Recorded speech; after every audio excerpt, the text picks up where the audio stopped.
Innovation na makambo ya mpepo tope aviation na RDC. Compagnie africaine d'aviation CAA na mokuse alela yango minu na nenga kosakana tedi et commandé domaine na ye après réception ya premier Airbus A330 oyo CAA yaka nango mikolo eleki yango nde sukisaka masolo ndimela ngai mwana Kongo ke CAA auti lisusu kobambola kokodikoko na ebotu na domaine aérien avec arrivée pe réception ya deuxième avion ya sika Airbus A330. Airbus A330 deuxième frappe yango yo ya mokwake na mapate RDC ya boyebondi melangai ke mon côté na terrain po ezala nanu te et comme il est lontimba na nzuzi veut dire mapasa Airbus A330 ba avion ya mokwake ya liboso yaka yango yo bozwa lix eza nango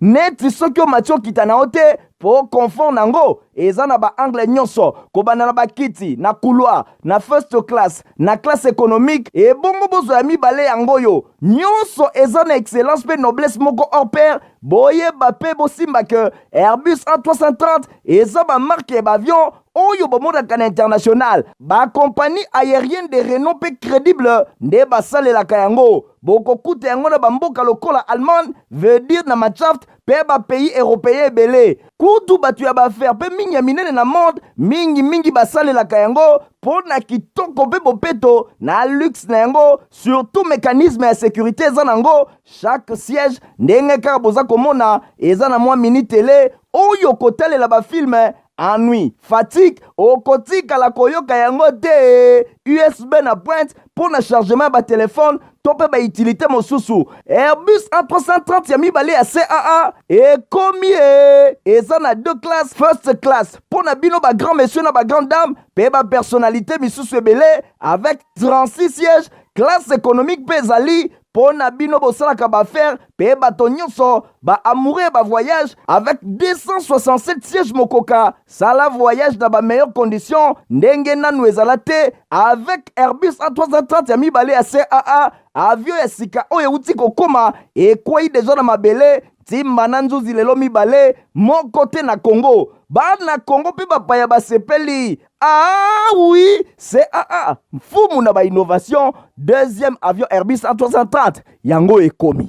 Bon début de week-end, on a bien nyonso balula kolanda journal ya peuple pour na peuple info lingala mbote. Na bino biska nos tubozo bito fungoli basango na biso na ngambo États-Unis pour na kotesa bino ndenge chef de l'État Félix Antoine Tshisekedi Tshilombo abeta ki masolo mokola jeudi 21 septembre kuna na New York na premier ministre ya Israël toujours na marge ya assemblée générale ya ONU héritier mapinemi apesi bino ba détail. Jeudi 21 septembre 2023, président Félix Antoine Tshisekedi Tshilombo ayambaki premier ministre israélien Benjamin Netanyahu bango bakutanaki pour la première fois en marge ya assemblée générale des Nations Unies à New York et mali peut marquer étape moko ya makasi pour la consolidation tout combattre la relation entre République démocratique du Congo et Longona Israël. Ba dirigeant omi balé bazwaki ba discussion moko ya kitoko ezali kolobela ba aspect mingi ya coopération bilatérale entre deux États, investissement, sécurité, cybersécurité, agriculture, paix infrastructure.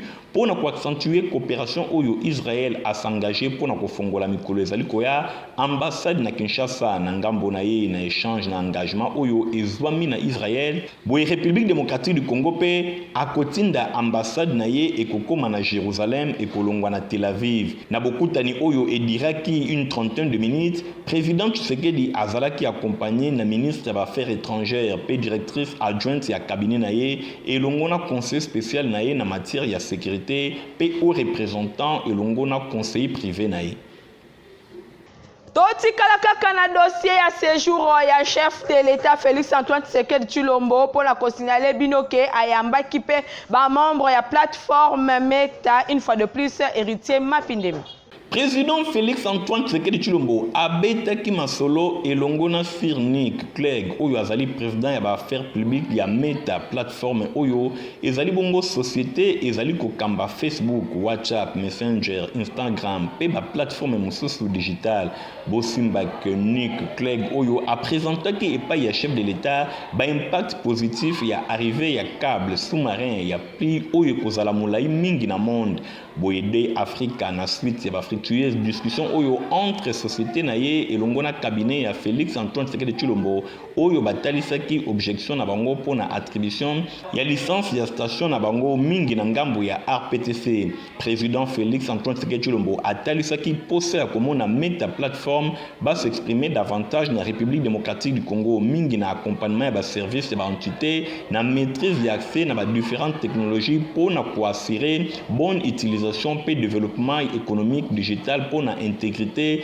ya ba élection. Meta plateforme ba bengami pour organiser mikolo ezali koya visite na RDC et kozala mingi pour ko présenter et pas ya chef de l'État ba différentes technologies oyo ezali émergentes mingi penza metaverse ba uti ko recevoir officiellement câble 2 Africa na Mwanda na province ya Congo central. Tozonga bongo la ville province ya Kinshasa pour la kotalisa bino ndenge ba honorable député bazalaki na plénière jeudi 21 septembre 2023 pour na koyeba oyo balobelaki bona na ba détail nango elongo na héritier Mapindemi. Nasuka ya vote nominal, cette projet de loi ezalaki adopté na quasi unanimité, il y a 302 députés qui ont participé à vote. Après adoption, il y a calendrier, il y a session, il y a septembre, les députés nationaux se retrouvent directement pour na kobanda mosala avant d'examiner la loi où ils allaient koloba la réduction des comptes exercice 2022 plénière, il y a jeudi, ils allaient consacrer un examen pe vote, il y a 7 projets de loi, il y a ratification où ils allaient initier et pas il y a gouvernement durant les vacances parlementaires, ils allaient projet à loi, ils allaient autoriser ratification de l'ordonnance loi numéro 23/018, il y a le 7 septembre 2023 où ils allaient modifier pour compléter loi numéro 15/003, il y a le 12 février 2015, ils allaient la crédit bail, examen à vote, il y a projet à loi où ils allaient autoriser ratification de l'ordonnance loi numéro 23/019, il y a le 11 septembre 2023 où ils allaient la autorisation, il y a prorogation, il y a état de siège sur une partie, il y a territoire, il y a République démocratique du Congo, examen peut vote, il y a projet de loi, ils allaient la ratification de l'ordonnance loi numéro 23/020, il y a le 11 septembre 2023, ils allaient la régime, il y a la zone économique spéciale dans la République démocratique du Congo, examen peut vote, il y a projet à loi où ils allaient autoriser ratification de l'ordonnance loi numéro 23/021 le 11 septembre 2023 pour l'endettement public, et examen, il y a vote, il y a projet à loi, ils allaient autoriser ratification de l'ordonnance loi numéro 23/022, il y a le 11 septembre 2023, ils allaient la création, il y a médaille de vaillance pour la patrie, examen, il y a vote, il y a projet à loi, ils allaient autoriser ratification de l'ordonnance loi numéro 23/023, il y a le 11 septembre 2023, Ndenge Zalaki modifié peut compléter un décret, il y a le 30 janvier 1940, ils allaient la code pénal congolais, examen, il y a vote, il y a projet à loi, ils allaient autoriser ratification de l'ordonnance loi numéro 23/024, il y a le 11 septembre 2023, ils allaient modifier peut compléter décret le 6 août 1959 pour un code procédure pénale congolais. Gouvernement a délégué qui ministre d'État en charge du développement rural, François Robota, ministre de la PME, ministre de la relation avec le Parlement, ministre délégué en charge de la personne vivant avec handicap, vice-ministre de la justice, vice-ministre de la budget, ministre d'État chargé du développement rural, François Robota, a défendu que cette projet à loi où il y a ratification, Nassima exposé naïe, vote et salimaki, 302 députés présents, boé 296 bavotaki oui, 3 bavotaki non, P3 basafsenaki. Bosimba ke ba projet à loi oyo nyonso ezalaki voté et pas ya ba honorable député na majorité moko ya makasi. Honorable président de l'Assemblée nationale, Christophe Mbosso, ayambaki jeudi 21 septembre, na cabinet nae, ya mosala ambassadeur ya Sika, ya Royaume de Belgique, oyo, aza accrédité na RDC, Madame Rosa, ne ba détail, le on héritier Mapindemi. Honorable président et Assemblée nationale Christophe Mbosso ayambaki na audience jeudi 21 septembre 2023 nouveau ambassadeur ya Royaume ya Belgique accrédité na République démocratique du Congo Madame Rosanne de Bulle Derling ye azalaki gongo accompagné na batu mususu na audience na bango na suka Madame Rosanne ambassadeur ya Belgique na République démocratique du Congo alobaki boye ezali visite moko ya courtoisie aye accréditation na ye na République démocratique du Congo aye ko présenter ba lettre ya créance depuis avec nango le 30 août et outi koleka sikoyo abandi ko sala ba visite de courtoisie auprès ya ba autorité mingi penza président ya Assemblée nationale pambate ezali moment moko important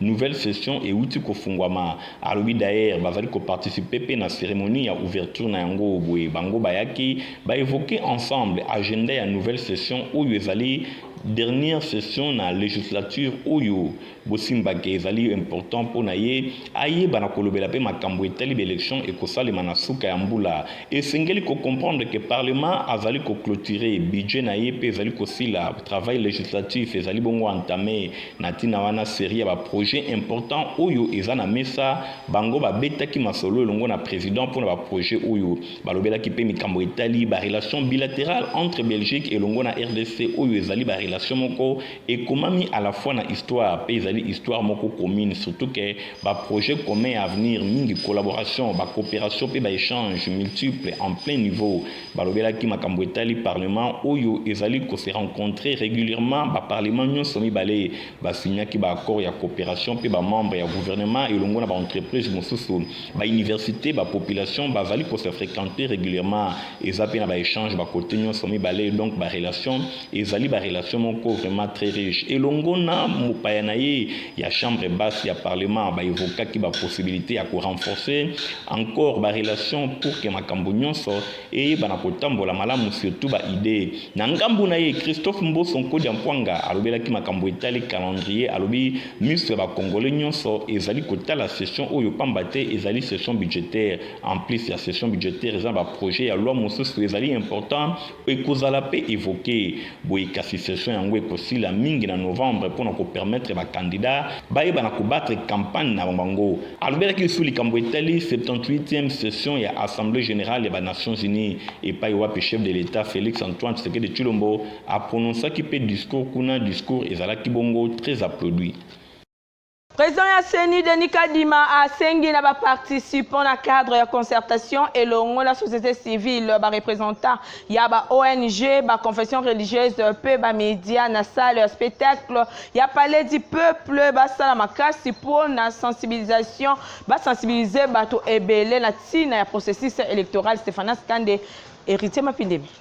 Président de la Commission électorale nationale indépendante, Denis Kadima Kazadi a exhorté les participants dans le cadre de la concertation et la société civile, les représentants de l'ONG, les confessions religieuses et les médias, dans la salle de spectacle et à palais du peuple, les bâtiments sont en œuvre pour véhiculer message positif pour sensibiliser, bateau ébélé pour le processus électoral. Alors, aboutissement et Zalibongo, organisation de l'élection, la première phase le 20 décembre 2023, numéro 1, il y a centrale électorale. A sollicité accompagnement à chaque couche de la population. Commission électorale nationale indépendante a organisé cadre de concertation n'habit à disposition pour l'organisation non gouvernementale, la confession religieuse, les médias pour nous information na oyo etali processus électoral. Fini amikiti fin exercice oyo pe azali ko considérer ba partenaire nyonso privilégié na éducation électorale ya ba électeur grâce na initiative pe ba activité na bango ndenge alobi électeurs nyonso akoki ko se présenter bien préparé dans ba différents bureaux de vote pour na kosala choix moko informé bosimbaki alobi na bango bozali mayo moko important na participation ya ba électeurs na 4 scrutins oyo ezali prévu le 20 décembre ezali koya na République démocratique du Congo na phase ya scrutin ezali moment moko important pour na ba ONG ba confession religieuse ba médias oyo bazali ko jouer rôle moko positif pour na ba citoyens électeurs nyonso ba s'organiser, se mobiliser efficacement pour appuyer les candidats na bango, adopter comportement moko ya malonga pour une élection pacifique indimama, résultat indimama pe tolérance ezala malgré concurrence oyo ekozala. Toutefois denika dima alobi akolinga ko attirer attention ya batonyon soke bozali observateurs électoraux et singalité ko confondre activisme politique pe contrôle citoyen non partisan ya ba élection oyo ezali pratique moko et ko permettre pour na ko renforcer crédibilité à l'élection. Machine logistique ya seni ezali ko tourner en plein régime contrairement à ba rimer mosusu ba préparatif ezali vraiment avancé. Logistique électorale ezali bongo partie moko très important bazali pe ko sala ba commande ba fabrication d'équipement nyonso ezali déjà en cours pour na ba élection eye bana koleka na ndenge ya malamu. Attention soutenir na fait que ba participants ba exposé na bango ya Edi Kifi le directeur juridique, Joseph Senda directeur d'opération électorale pe Yves Kota directeur informatique ba témoigner qui intérêt oyo bazali ko manifester na ba différents sujets oyo ezala qui développer ba pesa ki éclairage ya ndenge na ndenge mingi pona oyo etali publication ba liste électorale, cartographie ya ba bureau de vote, ba accréditation ya ba témoins, ba observateurs pe ba journalistes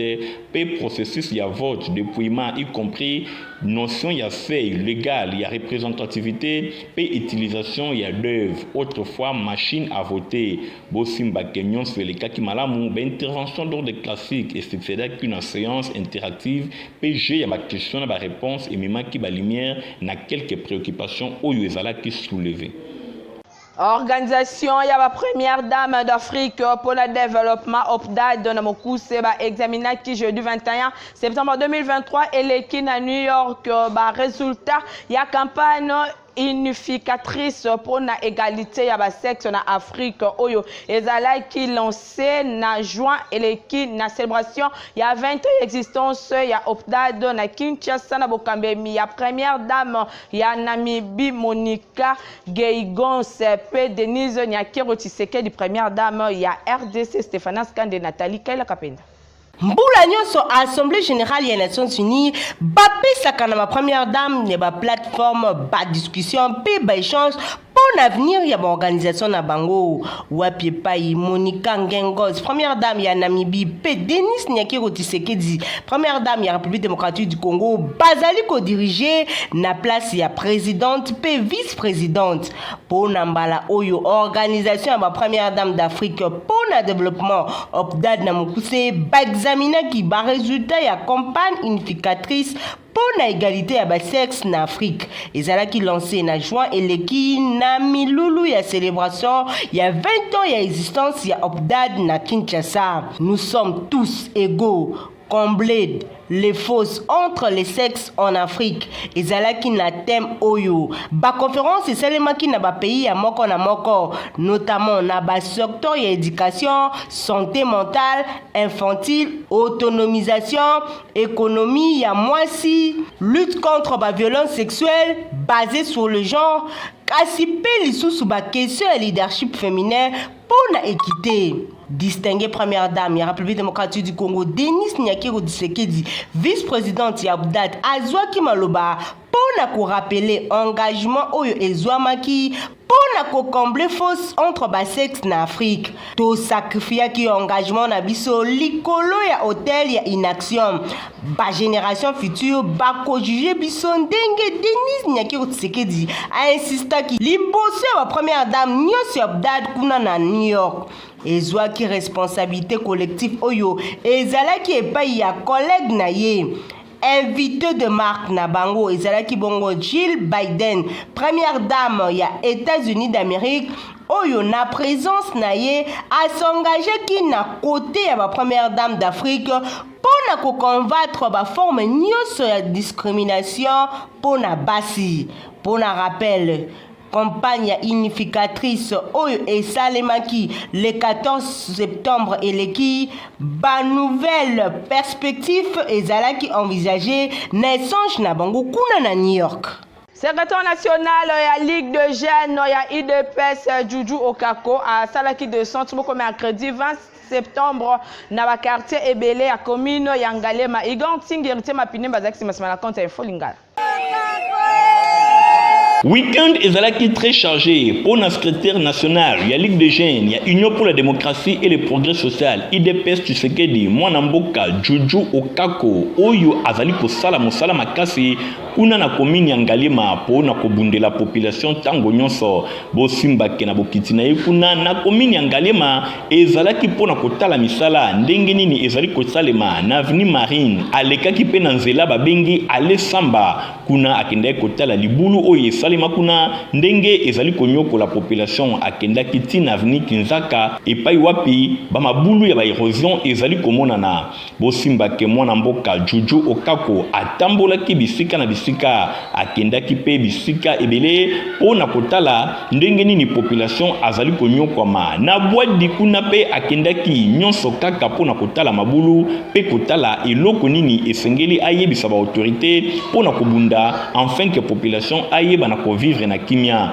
tango akomaki na rivière babengi Lukunga oyo ezali kokabola commune ya Ngalema elongo na commune ya Mongafula. Mwana mboka Juju Okako oyo azali kobunda pona commune ya Ngalema azangaki te kopesa ba précision eza ozone te Ngalema eza ma campagne kaka te Ngalema eza pigeon te Ngalema eza ba quartier oyo Delvaux te Ngalema eza chat de tir te mais Ngalema pesa na kata ngomba kikusa oyo nyonso ezali Ngalema bozomona mingi alobaka naza député national na district ya Lukunga maya Lukunga ngoyo yangoyo yangona Papa Félix Fachi Beton nga naza candidat député provincial na kati ya commune ya Ngalema population nyonso bazali awa ba voter na 2018 puis ba ko voter yo na 2023 awa musala auto sala ezali ko sunga yo pe ko lakisa yo que projet à 145 territoires esuka kaka na bisika o ezali viable te babisika o pe population na besoin na ngo pe zali na ngambu ya population bango pe bamonaki mosala makasi Juju Okako azali kosala bapesaki merci balobi longonia esengeli ako bakaka boye pona kubundela population. Papa na biso président de la République, nous t'aimons beaucoup massivement, nous azamu lobeli na biso toza simanaye. Toko voter massivement papa nangai. Toko voter massivement. Moi Lupemba. Na pesi papa Juju merci. Waza mwana oya biso azaleki oya biso. To va ine balabala moko awa. Yende ebi pasi na biso ndenge to kenda ba classe makolo de ba maye tondaka ndenge to kenda bolamba na bakoli yenda yebi. Bosimba ke Juju Okako oyo amemi mokumba ya commune ya Ngalema azali pe candidat na élection provinciale oyo ezali koya na décembre 2023 population ba moni déjà mosala makasi oyo ye azali kosala balobi akendeka kaliboso bango nyonso na simanaye. Ete babalenière ebele o eza ko voyager na bibale ya RDC eza vraiment na ba état moko ya malamu te o eza ko causer ba accident kili Michael Brustoto Christian Kangebeni basale bino reportage o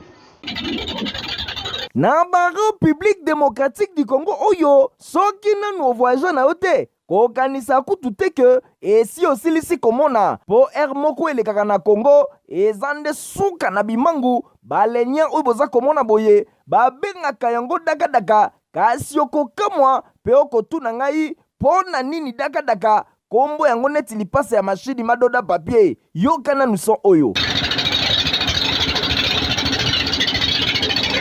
omoni esika kombo ya dakadaka euta son ya moteur nango soki eza kotambola esalaka kaka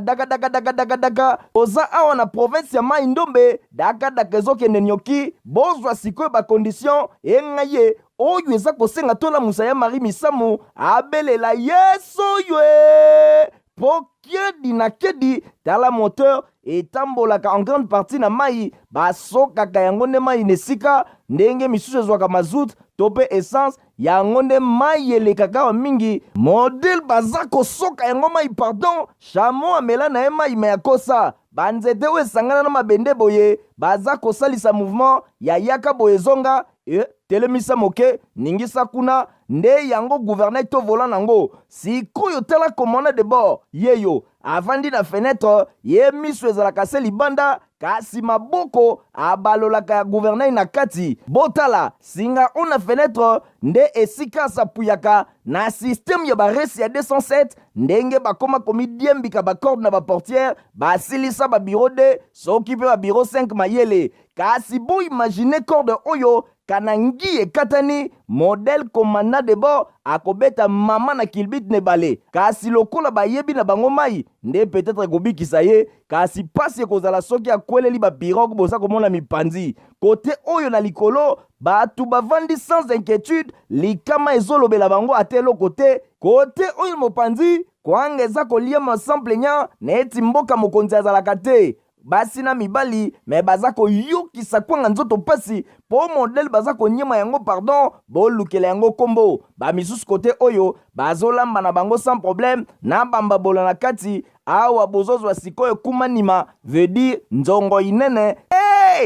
RDC nanu tomoni makambo te boye tomituni babalenir ya modele oyo nani yango apesaka ngo nzela etambola tranquillement na babibale boye ata condition moko ya kovoyager ne bale eza kutu rempli awa te tokamwe modèle bato oyo basakanaka na bavi ya batu lelo na République démocratique du Congo ba-accident ya bibale ekoma neti je moke soki tolobi tokonte nombre ya bato esi bakufi na bamasuwa na bibale tokosilisa kotanga ntina 2023 jour ya baélection po baleki tellement ebele tosengisi na tata ministre ya transport pe baautorité maritime balamuka pe batala na lombango situation oyo ndenge population baza kokufa na bamasuwa ezanga ntina boye eza kotambola bibale po bozwa nanu baleniere ya boye daka etonda se bachevron na batol epanzalela bino na kati ebale bino nyonso mitrai.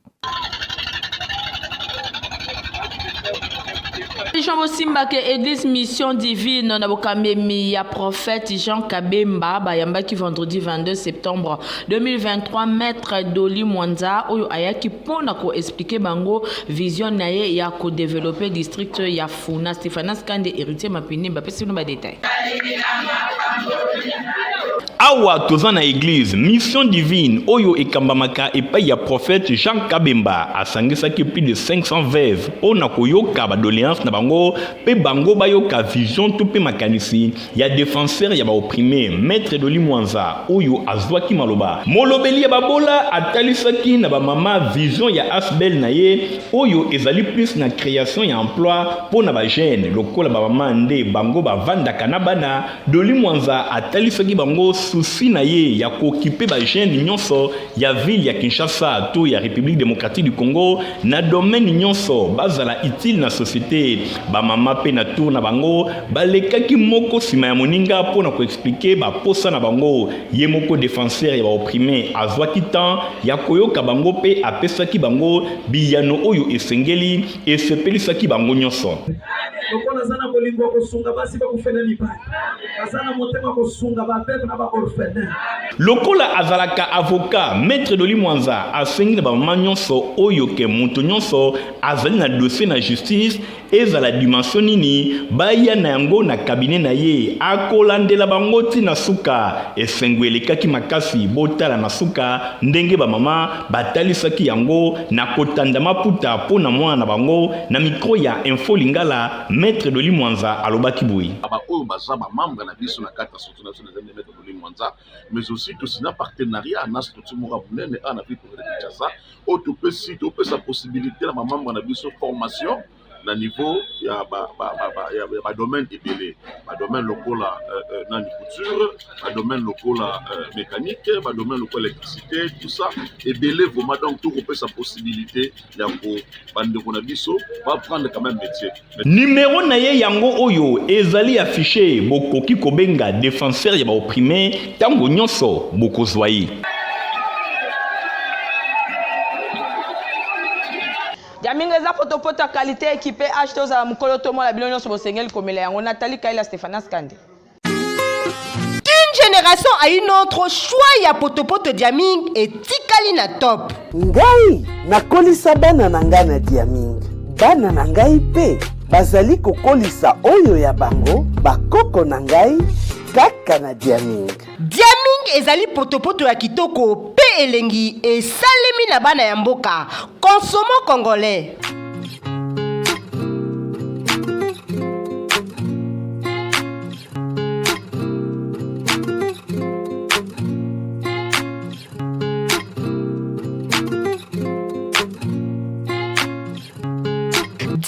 ezali repas complet, protéines, vitamines, pe énergie. Eza possible que bana na bino bakola na intelligence pe bokolongono na nzoto lokola libota ya ngalfa oyo bazali kolia dia mingi. To fidéliser mabota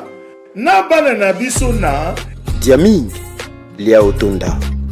d'une génération à une autre.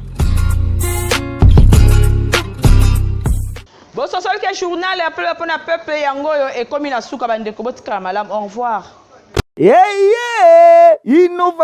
Innovation na makambo ya mpepo tope aviation na RDC compagnie africaine d'aviation c'est ana mokuse alela yango minu na nenga kosakana tedi et commandé domaine na ye après réception ya premier Airbus A330 oyo CAA yaka nango mikolo eleki yango nde sukisaka masolo ndimela ngai mwana Kongo que CAA auti lisusu ko bambola kokodikoko na botu na domaine aérien avec arrivée pe réception ya deuxième avion esika Airbus A330 Airbus A330 deuxième frappe yangoyo ya mokwake na mapate RDC ya boebondi melangai que mon côté na terrain po ezala nanu te et comme il est lontimba na nzuzi veut dire mapasa Airbus A330 ba avion ya mokwake ya liboso yaka yangoyo bozwa lix eza nango neti soki o matio kita na ote po confort nango eza na ba angle nyonso kobana na bakiti na couloir na first class na classe économique et bongo bozo ya mibale yangoyo nyonso eza na excellence pe noblesse moko hors pair boyeba pe bosimba que Airbus A330 eza ba marque ba avion oyo bomodaka na international ba compagnie aérienne de renom pe crédible nde basalelaka yango bokokuta yango na bamboka lokola Allemagne veut dire na Machaft pe ba pays européen ebele kutu batu ya baaffaire pe mingi ya minene na monde mingi basalelaka yango po na kitoko pe bopeto na luxe na yango surtout mécanisme ya sécurité eza nango chaque siège ndenge kaka boza komona eza na mwa mini télé oyo kotalela bafilme ennui, fatigue, okotika la koyoka yango te USB na pointe pour le chargement ba téléphone tope ba utilité mosusu Airbus A330 ya mibale ya CAA et combien eza na deux classes first class pour na bino ba grand monsieur na ba grande dame pe ba personnalité misusu ebele avec 36 sièges classe économique pezali pour na bino bosalaka ba faire pe bato nyonso ba amoureux ba voyage avec 267 sièges mokoka sala voyage dans ba meilleures conditions ndenge nanu ezala te avec Airbus A330 ya mibale ya CAA avion ya sika oyo uti kokoma ekwei deja na mabele timba na nzuzi lelo mibale moko te na Congo bana Congo pe bapaya basepeli oui CAA mfumu na ba innovation deuxième avion Airbus A330 yango ekomi